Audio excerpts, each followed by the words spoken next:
वो योगी के पाले में आए तो योगी सीएम बन गए, मायावती के पाले में गए तो 4 बार मायावती मुख्यमंत्री बन गई। यूपी में उसका लक ऐसा था कि जिधर जाता था उसी पार्टी का गुडलक हो जाता था। राम मंदिर आंदोलन में कल्याण सिंह के साथ कूद पड़े तो इमरजेंसी में इंदिरा गांधी की नजरों में खटकने लगे। नाम से राम काम से वीर जैसे पूरा यूपी प्यार से कहता था राम वीर। अब हमें छोड़कर चले गए इस दुनिया से उस दुनिया में जहां जाकर वह सुकून से रह पाएंगे। कहते हैं पार्टी किसी नेता की किस्मत बदल देती है। यह इकलौते ऐसे नेता थे जो पार्टियों में जाकर उनकी किस्मत बदल देते थे।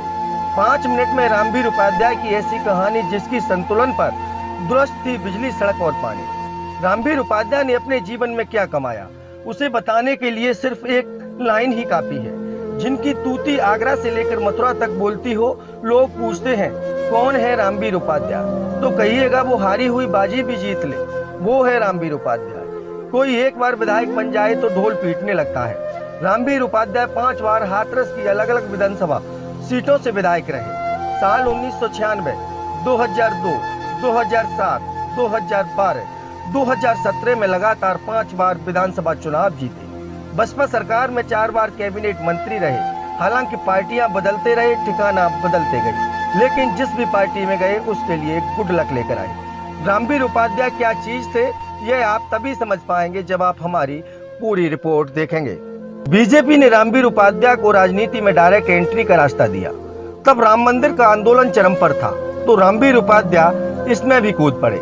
फिर मायावती के करीब पहुंच गए, यानी बीजेपी छोड़ दी और बसपा का दामन थाम लिया। 25 साल तक लगातार बीएसपी में रहे और जहां रहे जीतते रहे। मायावती की पार्टी में देखते देखते नंबर 3 की पोजीशन पर पहुंच गए।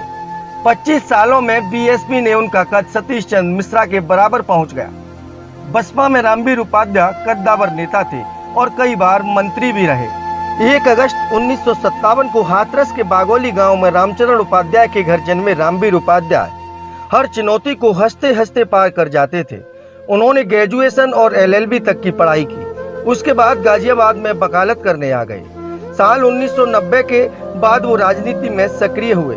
रामवीर उपाध्याय ने साल 1993 में हाथरस सदर सीट से बीजेपी टिकट से दावेदारी ठोकी। टिकट नहीं मिली तो पार्टी छोड़ दी, लेकिन बीएसपी में रहकर वह सियासत के बाजीगर बन गए। एक ऐसा नेता जिसे अखिलेश लहर या राम मंदिर लहर, बीजेपी लहर कोई हरा नहीं पाया। कहते हैं शेर कभी बूढ़ा नहीं होता। रामवीर उपाध्याय को देखकर ऐसा ही लगता था। वह जहां खड़े हो जाते थे उनके सामने कोई नहीं टिक पाता था। तभी तो पिछले 25 सालों में लगातार विधायक का चुनाव जीतते रहे। सिकंदर भी पौरुष के दर पर आकर हार गया था, फिर भी वो महान सिकंदर बन गया था। ठीक उसी तरह रामवीर उपाध्याय का जीत का अश्वमेघ भी रुक गया। लेकिन जानते हो क्यों? क्योंकि वह बीमार रहने लगे थे। 60 साल के बाद भी वो एक नौजवान की तरह राजनीति में एक्टिव रहना चाहते थे, लेकिन शरीर की जटिलताओं से जूझते जूझते उन्हें मौत पर तरस आ गया और चुनाव जब हारे तो प्रचार नहीं कर पाए क्योंकि बीमार रहने लगे। उनकी तबीयत इस कदर बिगड़ गई कि उन्हें नॉमिनेशन भी अपना ऑनलाइन करना पड़ा। बीमारी की वजह से रामवीर उपाध्याय अपने क्षेत्र में चुनावी रैली और प्रचार प्रसार तक नहीं कर पाए। बावजूद इसके नाम पर लोगों ने दिल खोलकर वोट किया, लेकिन हुआ वही जो किस्मत को मंजूर था।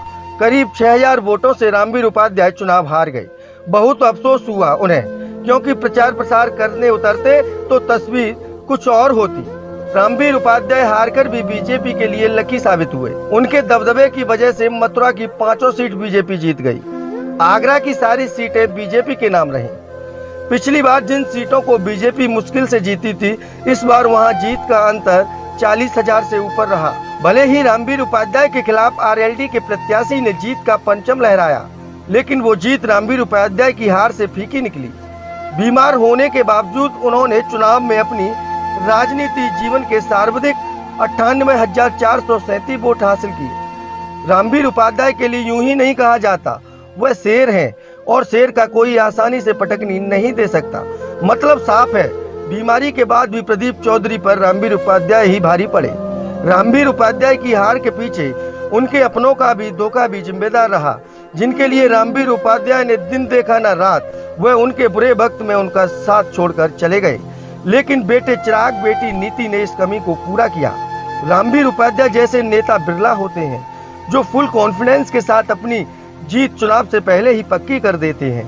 इसलिए रामवीर उपाध्याय पर अमित शाह की टीम को भरोसा रहा और योगी आदित्यनाथ की टीम को भी रामवीर उपाध्याय का इस दुनिया से जाना पूरी राजनीति में शून्य का एहसास कराता है।